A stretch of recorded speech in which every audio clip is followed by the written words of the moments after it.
देखो जब हम लोग यूपी बोर्ड बायोलॉजी का चैप्टर 1 पढ़ रहे हैं, जीवन की मौलिक इकाई यानी कोशिका के बारे में, तो हम लोग कोशिका और कोशिका मतलब कोशिका के बारे में तो पढ़ चुके हैं। हम लोग कोशिकांग पढ़े थे। क्या पढ़े थे? कोशिकांग। तो कोशिकांग में जब पढ़ना स्टार्ट है तो हम लोग कोशिका के बाहर से अंदर की ओर क्या कर रहे हैं और एंट्री कर रहे हैं यानी प्रवेश कर रहे हैं। तो सबसे पहले हम किसके बारे में पढ़े थे? कोशिका कला के बारे में पढ़े। क्या पढ़े थे? कोशिका कला के बारे में। कोशिका कला के बाद हम लोग क्या पढ़े थे? कोशिका भित्ति, जो कि बस किसमें होता है? पादप में।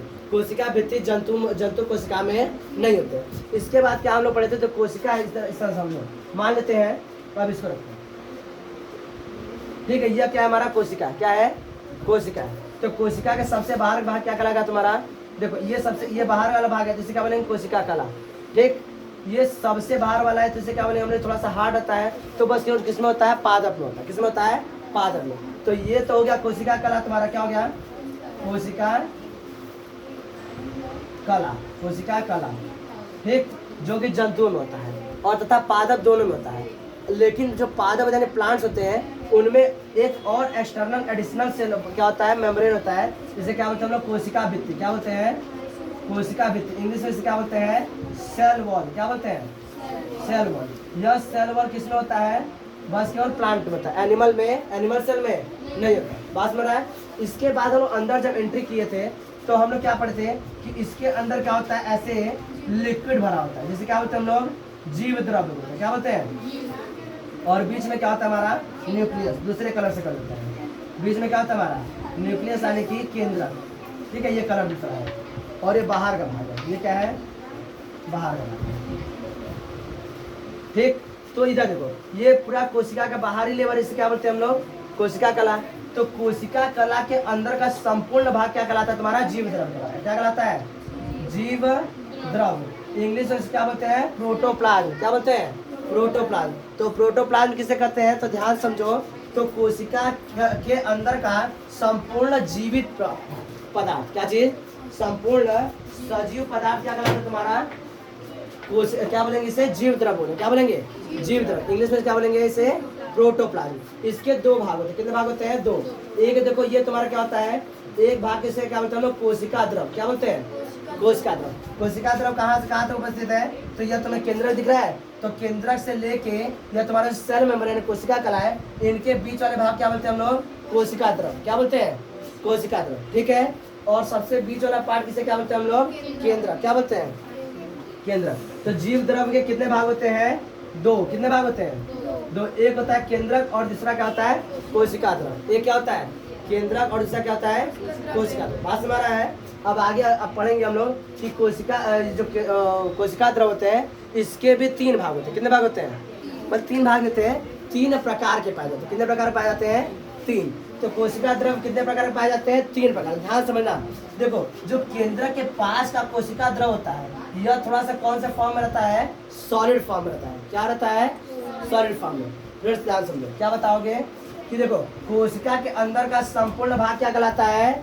जीव द्रव्य। क्या कहलाता है? जीव द्रव्य, ठीक। इस जीव द्रव्य के कितने भाग होते हैं? दो। कितने भाग होते हैं? दो। कौन कौन सा? तो वह भाग जो केंद्रक से और कोशिका कला के बीच में पाया, इसे क्या बोलते हैं हम लोग? कोशिका द्रव्य। क्या बोलते हैं? कोशिका द्रव्य, ठीक। अगला क्या होता है? केंद्रक। केंद्रक को हम लोग आगे पढ़ेंगे। केंद्रक कहाँ पढ़ेंगे? आगे। अब हम लोग कोशिका कला कहाँ पर आते हैं? कोशिका द्रव्य। कोशिका द्रव्य कितने प्रकार की पाई जाती है? तीन प्रकार। कितने प्रकार की? तीन प्रकार की। जो केंद्रक के पास का कोशिका द्रव्य होता है, यह कौन से फॉर्म में रहता है जी? ठोस, थोड़ा सा ठोस रूप में रहता है। कौन से रूप में? यानी सॉलिड फॉर्म रहता है। इसे हम लोग क्या बोलते हैं? एक्टोप्लाज्म। क्या बोलते हैं? बात में रहा है? एक्टोप्लाज्म बोलते हैं। तो कोशिका के और केंद्रक के एकदम समीप का कोशिका द्रव्य, जिसे क्या बोलते हैं हम लोग? एक्टोप्लाज्म। क्या बोलते हैं? एक्टोप्लाज्म। अब देखो, तो इससे थोड़ा सा दूर जाएंगे, इससे थोड़ा सा दूर जाएंगे, जो कि मॉडरेट फॉर्म है। कैसा रहेगा? कैसा रहेगा? ना तो बहुत ज्यादा सॉलिड, ना तो बहुत ज्यादा लिक्विड, ठीक है। केंद्र के सबसे नजदीक का भाग क्या रहता है? सॉलिड फॉर्म रहता है। इसे क्या बोलते हैं हम लोग? एक्टोप्लाज्म। क्या बोलते हैं? एक्टोप्लाज्म। उससे दूर जाते हैं तो वो थोड़ा सा कैसे फॉर्म में रहेगा?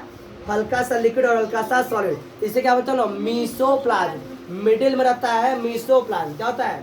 मिडिल में मीसोप्लाज्म। और बाहर जाते तो यह पूरा कैसा होता है? जो किसके पास होता है? कोशिका कला के आसपास का रहता है। यह थोड़ा सा कौन सा फॉर्म रहता है? तरल अवस्था में रहता है ना, लिक्विड फॉर्म रहता है। जिसे क्या बोलते हैं बाहर, जिसे बोलेंगे इंडोप्लाज्म। क्या बोलेंगे? इंडोप्लाज्म। तो कोशिका द्रव, जो कोशिका द्रव होता है उसके कितने रूप होते हैं? 3। सबसे अंदर वाला यानी केंद्र के पास वाला क्या बोलते हैं उसे हम लोग? एक्टोप्लाज्म। उससे दूर जाएंगे बीच वाला मीसोप्लाज्म, और दूर जाएंगे एंडोप्लाज्म। क्या बोलेंगे? एंडोप्लाज्म। बात सुना रहा है? अब देखो ध्यान से, इसी कोशिका द्रव में कोशिका के समस्त कोशिकाएं क्या होते हैं? धंसे रहते हैं, उसी में तैरते रहते हैं। बात समझ रहा है? क्या बताओगे? इसी कोशिका द्रव में कोशिका के समस्त अंग या तो धंसे रहते हैं या तो उसी में तैरते रहते हैं। बात समझ रहा है? तो इसी में सबसे पहला हम लोग पढ़ेंगे रिक्तिकाएं। क्या पढ़ेंगे? हम लोग सेल मेम्ब्रेन के अंदर आ चुके हैं। सबसे बड़ा पढ़ेंगे रिक्तिकाएं। इसको इंग्लिश में क्या बोलते हैं? वॉक्यूल्स। इसको इंग्लिश क्या बोलते हैं? वॉक्यूल। देखो तुम लोग बचपन में या तो पहले किताब में पढ़ोगे कि हम लोग के शरीर में 70% वाटर होता है। कितना होता है?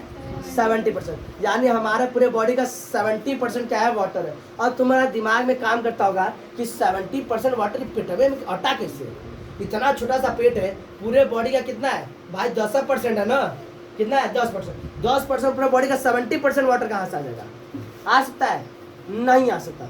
यह पूरा वाटर कहाँ प्रेजेंट रहता है? पेट में नहीं प्रेजेंट रहता है। यह पूरा का पूरा वाटर हमारे सेल के वॉक्यूल्स में रहता है, यानी रिक्तिकाओं में भरा होता है। कहाँ पे? हमारा पूरा बॉडी किससे मिलकर बना हुआ है? सेल से। और सेल में क्या है? रिक्तिकाएं हैं, यानी कि क्या है? राजधानी इसको बोलते हैं। क्या बोलते हैं? राजधानी नाम से जानते हैं। तो सेल के अंदर क्या होता है? एक ब्लैंक स्पेस होता है। क्या होता है? खाली जगह होता है। किसके अंदर? सेल के अंदर। सेल के अंदर क्या होता है? छोटे छोटे ब्लैंक स्पेस होते हैं, जिन्हें क्या बोलते हैं हम लोग? रिक्तिकाएं, या हिंदी में क्या बोलते हैं? राजधानी। इंग्लिश में क्या बोलते हैं इसे? वॉक्यूल्स। क्या बोलते हैं? वॉक्यूल। इन्हीं के अंदर क्या भरा रहता है? लिक्विड, यानी कि वाटर। पूरा का पूरा पानी हमारे पूरे बॉडी का वो भर भर के रखा हुआ है। छोटा छोटा पैकेट बना के रखा है। जैसे होली का समय आता है तो हम लोग होली खेलने से सबरहिए क्या करते हैं? बॉलून में पानी भर भर के रखे रहते हैं। सेम इस तरह पानी भर भर के छोटा छोटा बॉल बना के रखा हुआ है। किस में रखा हुआ है? वॉक्यूल्स में, यानी रिक्तिकाओं में भर भर के रखा हुआ। बात सुना रहा है? ठीक है। अब देखो, तो इसके अंदर अब इसको थोड़ा सा इरेज करते हैं ना, थोड़ा सा और अच्छे से बना देते हैं।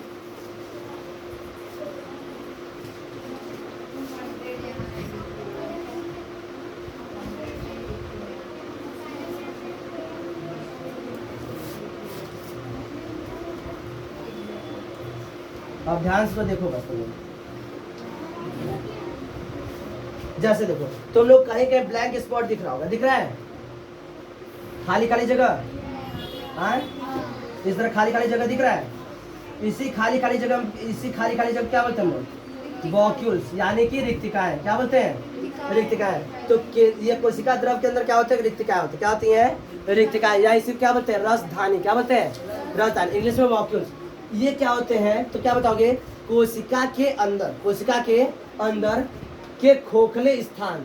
कोशिका के अंदर क्या होते हैं? खोखले स्थान होते हैं, जो द्रव या जल से, किससे होते हैं? द्रव जल से भरे होते हैं। इन रिक्त स्थानों को रिक्तिकाएं या रसधानी कहते हैं। क्या बोलते हैं? रिक्तिकाएं या रसधानी। इंग्लिश में क्या बोलते हैं इसे? वॉक्यूल। तो क्या बताओ? The blank space that present in the cell. Cell के अंदर जो ब्लैंक स्पेस प्रेजेंट होते हैं, which are filled with the liquid that is water. किससे भरे रहते हैं? लिक्विड से, यानी वाटर से भरे रहते हैं। उसी ब्लैंक स्पेस क्या बोलते हैं हम लोग? वॉक्यूल्स बोलते हैं। क्या बोलते हैं? वॉक्यूल। अब ध्यान समझो, यह जो होते हैं, यह चारों, ये जो तुम्हारा वॉक्यूल्स है, ये जो वॉक्यूल्स है, यह चारों ओर किससे घिरा होता है? तो यह चारों ओर से प्लाज्मा मेम्ब्रेन से घिरा होता है। किससे? प्लाज्मा मेम्ब्रेन, यानी प्लाज्मा झिल्ली से क्या होती है? इस तरह से घिरी रहती है। दिख रहा है तुम लोग को? एक तो बस समझो, बाकी सब इसी रहता है। तो क्या बताओ, ये जो वॉक्यूल्स होता है किससे घिरा रहता है? प्लाज्मा झिल्ली से घिरी होती है। किससे घिरी होती है? प्लाज्मा झिल्ली से घिरी होती है। यह किसको घेरा हुआ है? रिक्तिकाओं को। किसको घेरा हुआ है? तो यह किसकी झिल्ली कहलाएगी? रिक्तिका की झिल्ली कहलाएगी। क्या कहलाएगी? जैसे गांव में जब शादी वादी होके आता है तो पत्नी का जो आती है तो उसका नाम उसका रहता है, उसके हस्बैंड। ये किसकी वाइफ है? तो फलाने की वाइफ है।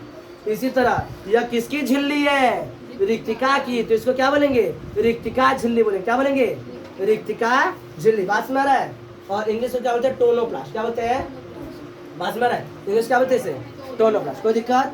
आप समझ ध्यान से देखो, रिक्तिका झिल्ली। ये रिक्तिकाएं जंतु कोशिकाओं में छोटी होती हैं और पादप कोशिकाओं में बड़ी होती हैं। यह रिक्तिकाएं। इसी तरह तुम लोग डिफरेंस करते जाओगे। हम बताए थे ना कि हम लोग जंतु कोशिका तथा पादप कोशिका में अंतर अभी नहीं पढ़ेंगे। अंत में पढ़ेंगे, क्योंकि सारी चीजें हमारे पास ज्ञान हो जाएगा तो हम समझ जाएंगे भाई सेल वॉल किसे कहते हैं, तो सेल मेम्ब्रेन किसे कहते हैं, तो वॉक्यूल्स किसे कहते हैं, तो लाइसोसोम किसे कहते हैं, तो एंडोप्लाज्मिक रेटिकुलम किसे कहते हैं, तो गाल्जी का बॉडी किसे कहते हैं। जब सब हमें पता चल जाएगा तो हमें बस यही ना पता रहेगा इसमें प्रेजेंट है, इसमें प्रेजेंट नहीं है। बस यहाँ से हमारा आसानी से जंतु कोशिका पादप कोशिका में अंतर आ जाए। बात समझ रहा है? तो इसलिए हम लोग पहले कोशिकाओं के बारे में पढ़े। चलो तो क्या बताओगे, यह रिक्तिकाएं जंतु कोशिकाओं में छोटी होती हैं और पादप कोशिकाओं में बड़ी होती है। ठीक है, पादप कोशिकाओं में भी यानी प्लांट सेल में भी जो प्लांट सेल थोड़े से होते हैं, नौजवान होते हैं, नवयुवक होते हैं, उनमें यह रिक्तिकाएं यानी कि वॉक्यूल्स छोटे होते हैं। कैसे होते हैं?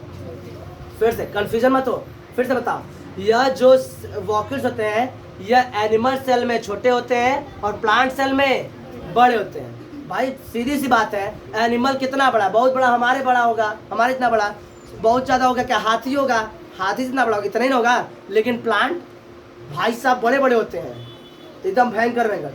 तो सीधी सी बात, जब प्लांट बड़े होंगे तो उनके वॉक्यूल्स में कैसे होंगे? बड़े होंगे। कैसे होंगे?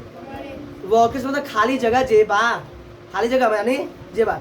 जैसे देखो छोटे बच्चों का पैंट है, उनका पॉकेट छोटा और हमारा बड़ा पैंट है, मेरा पॉकेट बड़ा। उनके पॉकेट में पेनो नट है, मेरे पॉकेट में पूरा क्या होता है? मोबाइल हट जाता है। बात समझ रहा है? तो इस तरह प्लांट सेल में वॉक्यूल छोटे एनिमल सेल में वॉक्यूल छोटे और प्लांट सेल में वॉक्यूल्स बड़े। सही है। अब अगला समझो, यहाँ तक। अब प्लांट में आओ, तो प्लांट सेल में भी जो सेल क्या होते हैं? नौजवान होते हैं, उनके वॉक्यूल थोड़ा साइज में क्या होते हैं? उनके कंपैरिजन में छोटे होते हैं। लेकिन जैसे जैसे क्या होता है वो प्लांट और वो सेल क्या होता है? मेच्योर हो जाता है, तो उनके क्या होते हैं? वॉक्यूल्स एक जगह इकट्ठा हो जाते हैं। क्या हो जाते हैं? एक जगह इकट्ठा हो जाते हैं, और इकट्ठा होकर एक बड़ा से क्या बना लेते हैं? वॉक्यूल्स बना लेते हैं। क्या बना लेते हैं? बस में रहा है। जब तक नौजवान है तो एक तो वॉक्यूल्स यहाँ, एक तो वॉक्यूल्स वहाँ, एक तो यहाँ, ऐसे बने। लेकिन जैसे वो मेच्योर हो जाएगा, बड़ा आदमी बन जाएगा, तो उस समय क्या उसके वॉक्यूल्स इकट्ठा हो जाएंगे और एक बड़ा से क्या बना लेंगे? वॉक्यूल्स बना लेते। बात समझ रहा है? किसी को दिक्कत है आप तक? अब आगे समझो। ठीक, तो अब इनका कार्य समझो। ये समझ में आया कि ये जंतु कोशिका में क्या होते हैं? छोटे होते हैं और पादप कोशिका में बड़े। अब इनका कार्य समझो। इनका मेन काम क्या होता है?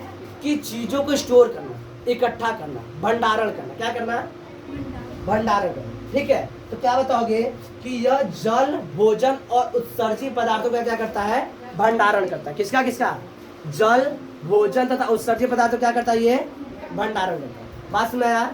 ठीक, चाहे जंतु कोशिका हो या पादप कोशिका, यह दोनों में उपस्थित होता है। बस अंतर इतना है, जंतु कोशिका में छोटा, पादप कोशिका में बड़ा होता है। दोनों में इसका मेन कार्य है क्या चीज? यह भोजन का, जल का और उत्सर्जित पदार्थों क्या करता है? भंडारण है कि स्टोर करता है। बात समझ आया? प्लांट में एक और ये काम करता है। प्लांट में क्या करता है? एक और काम करता है। क्या काम करता है? समझो, यही तो थोड़ा समझ लो। अलग चौक से लिख रहे हैं हम, यहाँ पे बना रहे हैं।